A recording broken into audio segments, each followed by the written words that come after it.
The sanctuary was still heavy with the scent of coffee grinds and old hymnals when my name was spoken. The fluorescent overhead lights made my father's face look drawn, all valleys and shadows, as he rose to address the congregation. Our Korean church in Little Tokyo always started community meetings this way: a round of stiff chairs in the basement hall, a ring of self-appointed elders with starched shirts and clear opinions. I sat between my mother and my older cousin Jenny, who watched the proceedings through narrowed eyes. I was 17. I wasn't sure if my hands were shaking or if I'd simply lost control of them.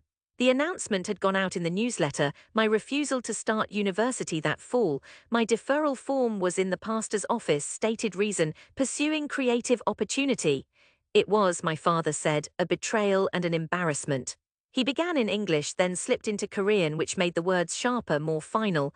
My son says he wants to be, what, a documentary filmmaker, not even a real filmmaker. This is the excuse he gives instead of college. He paused, let the laughter ripple through the crowd. Better to be a plumber, at least then you'll earn a living. My mother tried to squeeze my hand, but I pulled away, feeling the anger surge just beneath the fear. Around me people whispered, some sympathetic, most pitying, a few openly amused. Jenny leaned over. Just tell them you changed your mind, she whispered, her voice thin with concern. You can always come back next year, give them something to talk about. But the idea of giving up before I'd even begun tasted bitter. I didn't stand up, but I cleared my throat, the sound trembling in the weight of the stairs. I don't want to be a plumber, I said. My voice echoed strangely in the basement's tiled walls. Or an engineer, or even a doctor. I want to make documentaries. I want to tell real stories. Whose stories? Someone called softly. Maybe our stories, I said, though my voice cracked. Stories no one cares about now, but maybe they will. The older men chuckled. An aunt shook her head and leaned into another aunt. I saw Mr. Yang, who'd coached me in soccer, look away, embarrassed for me. My father pursed his lips and sat down, as if my answer exhausted him. Pastor Lee gave the group a final word: pray for our children to return to sense, and dismissed us. As I came out into the rueful sunlight, I heard someone mutter, let him see how the world treats dreamers. I didn't know what burned more: the message, or realizing how many in the room quietly agreed. On the car ride home, my father said nothing, and my mother only tutted and stared out the window. Above us, radio static drifted between Korean pop and news in English. A neighbor's jacaranda trees spilled purple petals onto the windshield as we pulled into the carport. I went to my room and shut the door. That night, Jenny slipped in and sat at the edge of my bed. Are you really going to do it? She whispered. Just pick up your stupid camera and run away. I have to try, I said. If I don't, I'll always wonder. She nodded, studying the glow-in-the-dark stickers on my ceiling.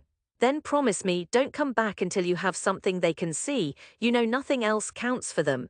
A promise is a powerful thing when you're desperate, I promised. In the morning, I filled a duffel bag with clothes, a battered notebook, and the camcorder I'd saved for by selling gum at school. My mother left kimchi fried rice on the stove. She pressed a linty $50 bill into my palm, refusing to meet my eyes. My father stayed in his office behind a closed door. I didn't say goodbye. Los Angeles has a way of swallowing you whole if you don't know how to make yourself visible. I drifted from downtown hostels to Koreatown crash pads, picking up day shifts at coffee shops and weekend gigs carrying lights for student films. I learned to say yes to everything, even if it paid in exposure or cheap pizza. I shot church services, quinceañeras, memorial videos for families who wanted to remember their dead but never their living. Alone at night, I'd set up my camera outside the city, pointing at the endless churn of freeways beneath neon signs.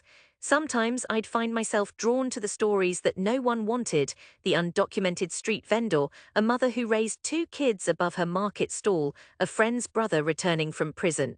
I recorded everything, convinced that someday I'd learn the craft by sheer accumulation.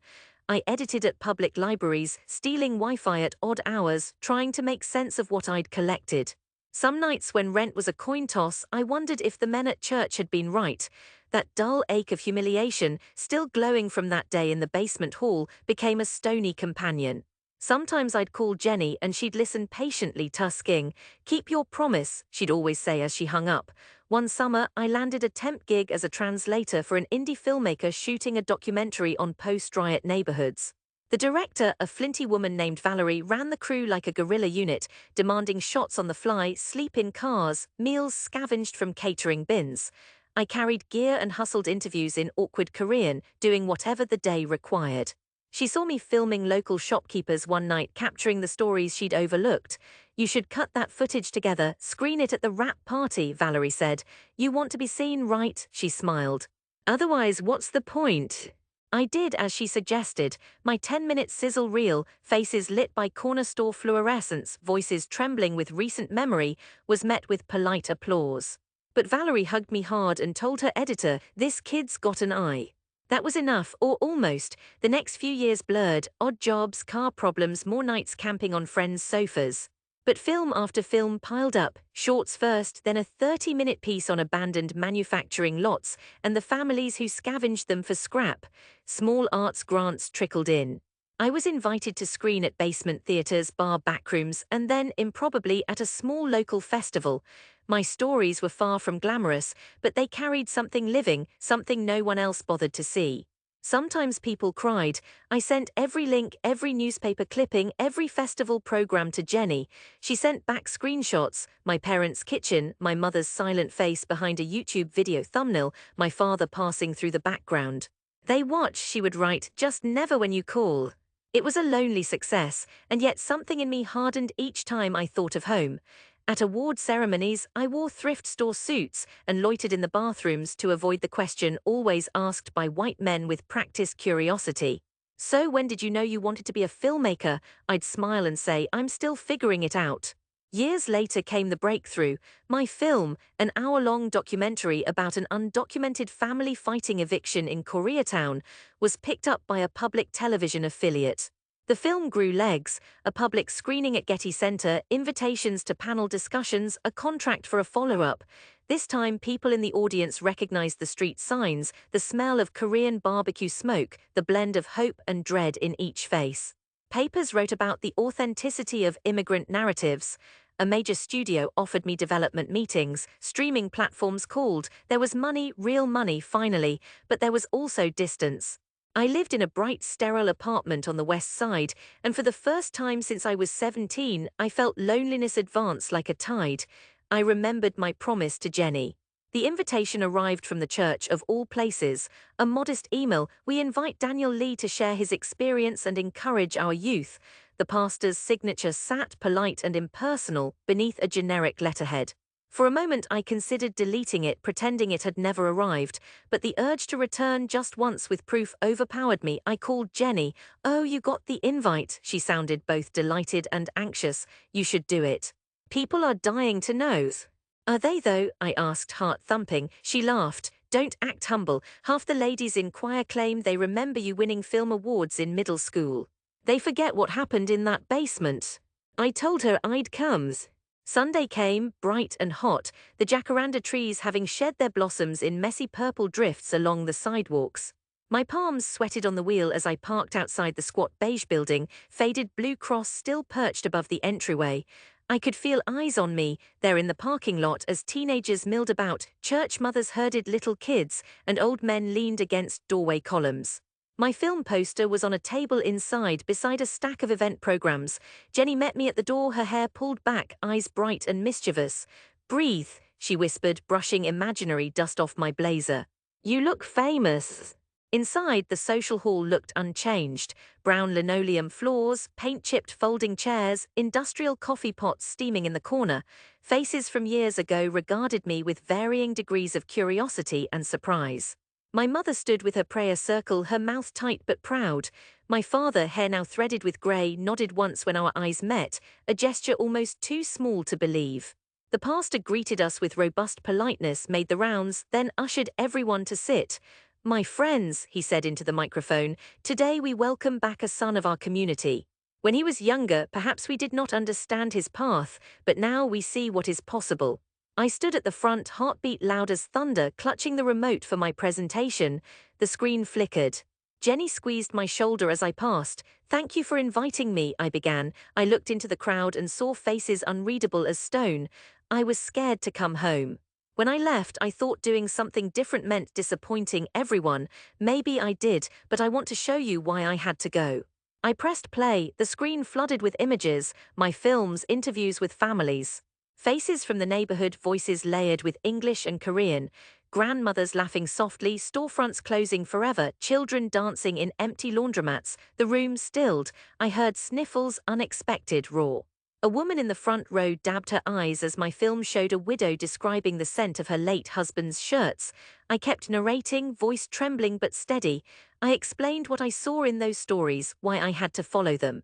When the lights came up, the room was quiet. Then applause broke out, tentative first, then gathering strength. My father was on his feet, clapping, his eyes shining. My mother beamed, her smile a tremulous, hopeful thing. People surged forward, speaking in both Korean and English. That was my uncle's shop. I remember that corner, my store used to be there too. That's my story, no one ever cared before.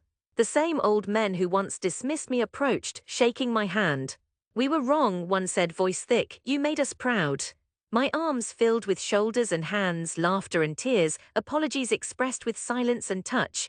The men from that day in the basement hall, who once laughed at my dream, now spoke to me with awe. As I stood there taking it all in, Jenny pressed a paper cup of coffee into my hand. You did it, she whispered. You brought them with you. I found my father near the kitchen, away from the crowd. He looked smaller than I remembered, gentler. I was harsh, he said. I thought you were running away. I see now you were running towards something we couldn't imagine. I swallowed, words caught behind the boulder in my throat. I just wanted to tell our story. He nodded. Today you did. Welcome home, sons. Afterward, the community lingered in the parking lot, reluctant to disperse. Teenagers asked for advice. Mothers pleaded for me to take photos with their kids. A younger cousin begged me to mentor her. She wanted to be a writer. Jenny and I stood beneath the jacaranda petals sticking to our shoes. Feels different, doesn't it? She said, nudging me. It does, I replied. But it also feels like I never really left. She linked her arm with mine. Maybe you just had to leave to show them what they had. The sky above Lowe's angels arched wide and clean, the city humming beyond the church. I closed my eyes and thought of every empty midnight, every jeer and struggle, the echoing laugh from that day in the basement.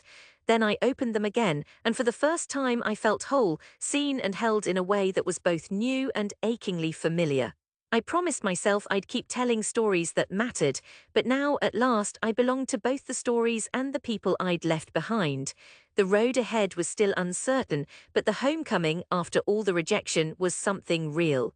Something I could reach out and touch, like the flickering projector's glow settling over a room that finally saw me.